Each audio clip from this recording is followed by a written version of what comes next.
E aí, gente boa, tudo bom com vocês?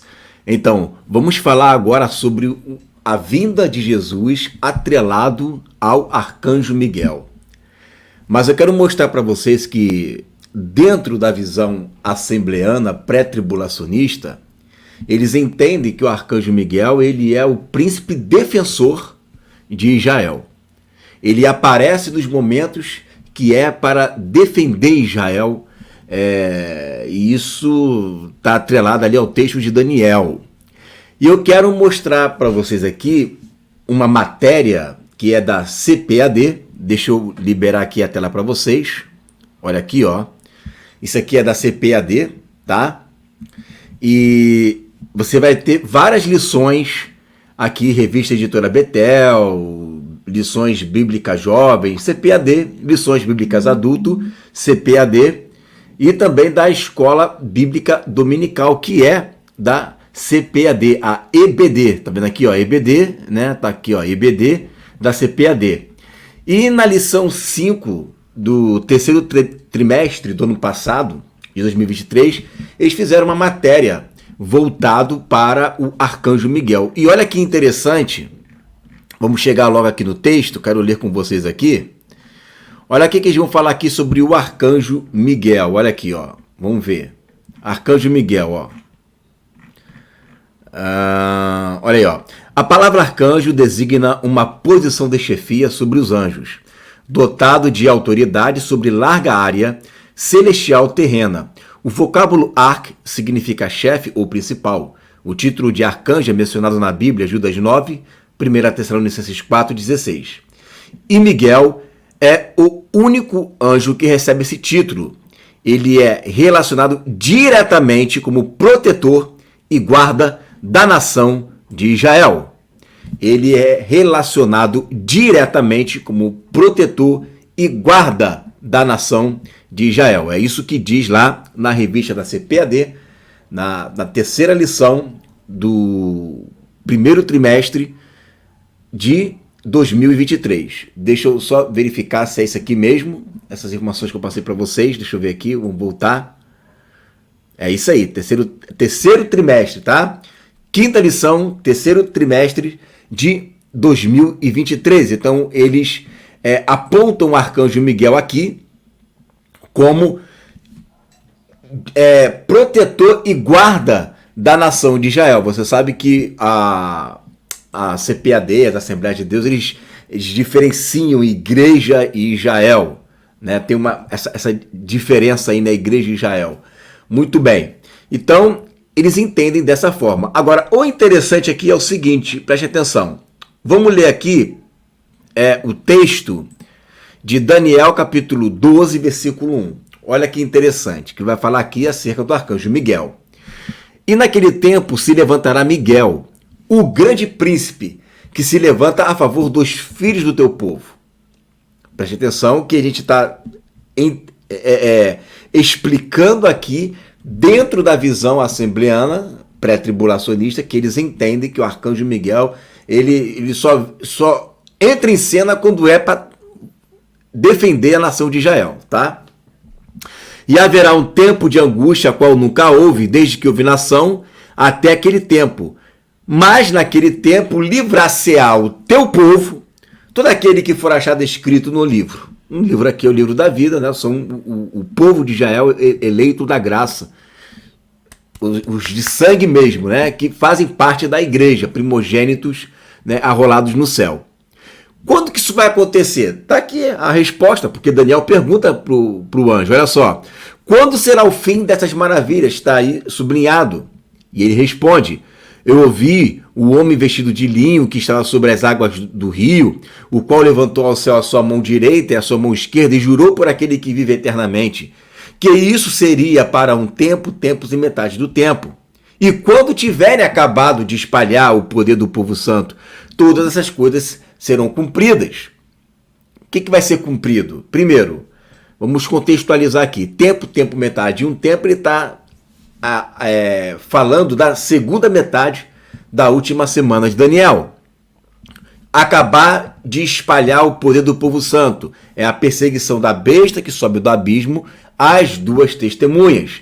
Isso é o espalhar o poder, ou seja, a igreja vai perder contingente. Tá? É nesse sentido que a besta vence os santos. Ela não vence os santos no mundo espiritual. Ela vence os santos no número de contingentes. Vamos ter um número enorme de filhos de Deus sendo martirizados nesse momento. Então, quando eu tiver terminado ali de acabar com o poder do povo santo, né? E com o período de 3 anos e meio, 42 meses, 1.260 dias, que é a segunda metade da última semana de Daniel, tudo isso vai se cumprir. Tudo isso vai se cumprir o quê? A última semana de Daniel, o tempo de angústia, que é um momento em que vai haver a grande tribulação, tá?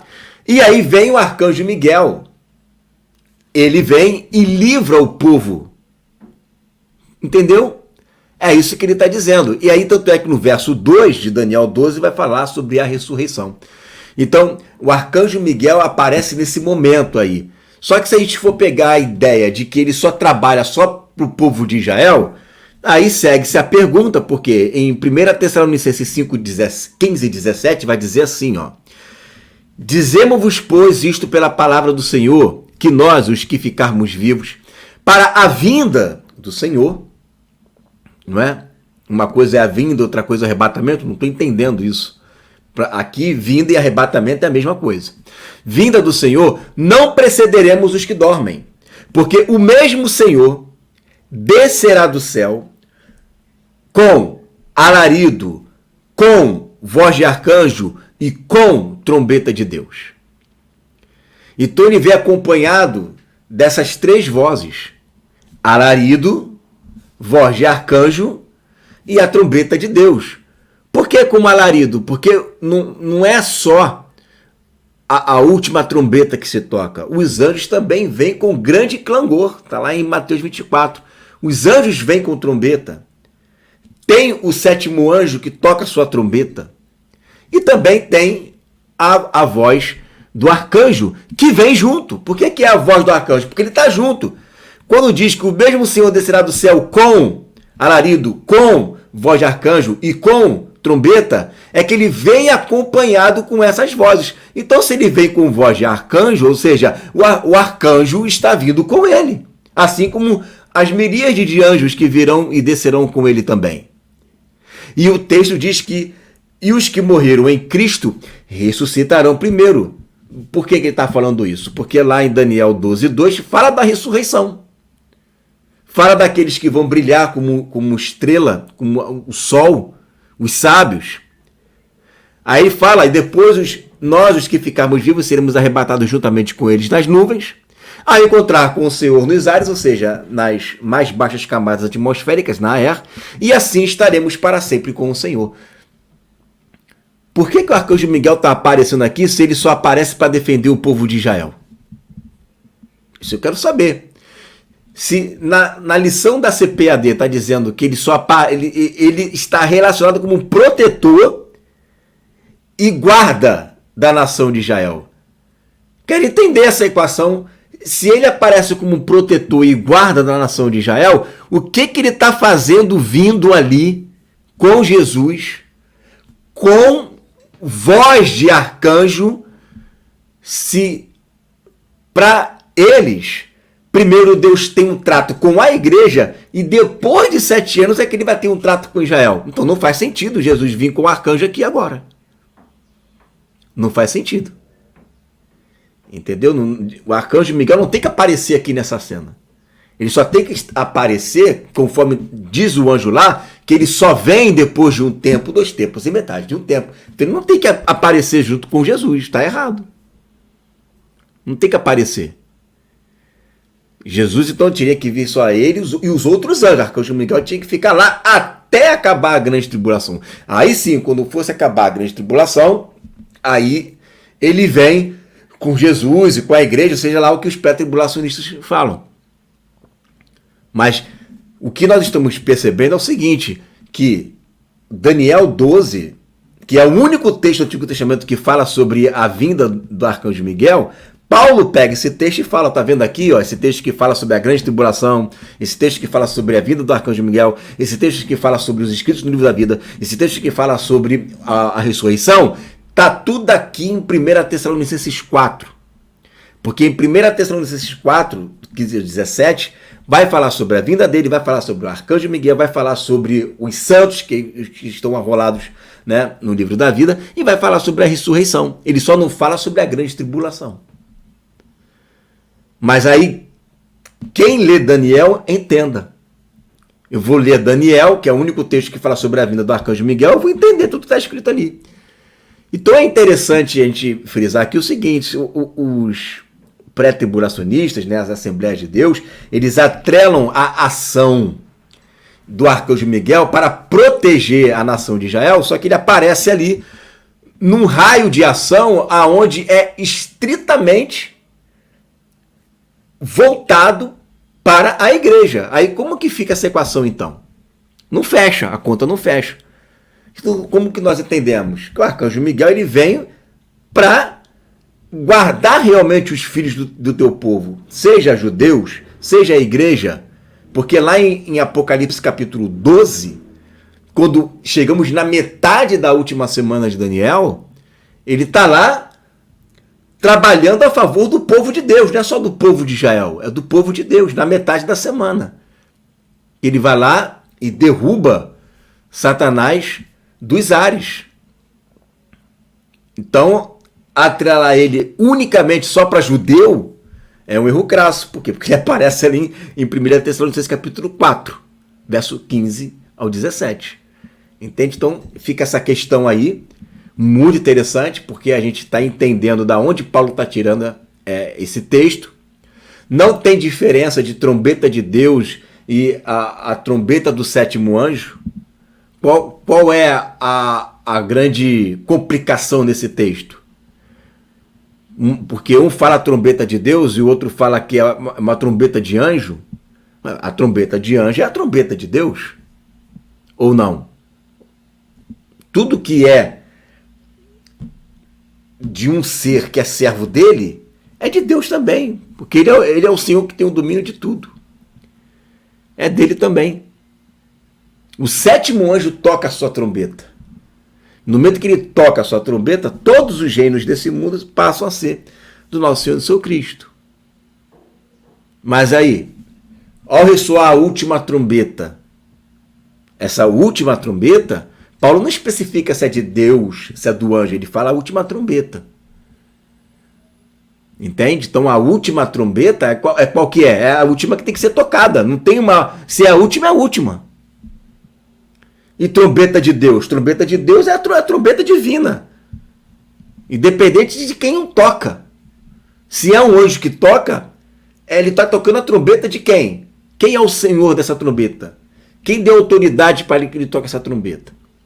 Isso aí é um problema que estão colocando que não faz nexo nenhum discutir isso daí. Não tem nexo nenhum. O importante é pegar as palavras-chave. Última trombeta. Última trombeta é a penúltima? É a primeira? Não, a última é a última. Se Paulo está dizendo que ao ressoar a última trombeta, é porque já tocaram outras antes dela. E Paulo não precisa de ter lido Apocalipse para poder falar isso, porque a inspiração que vem partindo dele é do Espírito. O Espírito Santo não precisa ficar lendo Apocalipse para saber o que vai acontecer. Porque o Espírito de Deus ele é presciente. Deus é presciente. Então não tem essa necessidade. Deixa João escrever Apocalipse, porque eu não sei o que vai acontecer. Que conversa é essa? O Espírito revela coisas a Daniel que não precisou delas acontecerem. Como que Daniel soube que Jesus iria vir, né? E iria ser retirado e ainda faltar uma semana para que viesse o anticristo, para que depois viesse a tribulação? Ele não estava com o livro de Mateus aberto para poder ler nada disso. Ele não tinha o Apocalipse para ler. Isso é uma das um dos argumentos mais fracos que tem é como subestimar a presciência de Deus. Então, o profeta precisa de um outro profeta para poder ter a revelação? É isso? Não. Se Deus quiser revelar a Paulo sobre a última trombeta sem ter escrito Apocalipse, Deus vai revelar. Não há necessidade de Paulo ler João primeiro. Aí, se Deus não revela, haveria a necessidade de Paulo ler João. Mas se Deus revela, não tem necessidade, gente. Que conversa é essa? Não tem lógica nenhuma esse argumento. Então, na verdade, eu falei sobre a trombeta, mas a ideia é falar sobre o arcanjo Miguel. Então, o arcanjo Miguel, ele vem junto com Jesus. Junto com Jesus ele vem. E se os assembleanos entendem, a CPAD entende, que o arcanjo Miguel, ele só vem para proteger Israel, ele vai proteger Israel agora, se ainda tem todo um período de 7 anos, tem que proteger no final, conforme diz o anjo, depois de um tempo, 2 tempos, metade de um tempo. A Bíblia não entra em contradição. Então, ela é totalmente pós-tribulação, a vinda de Jesus. Certo? É isso daí. Fiquei com essa palavra em nome de Jesus.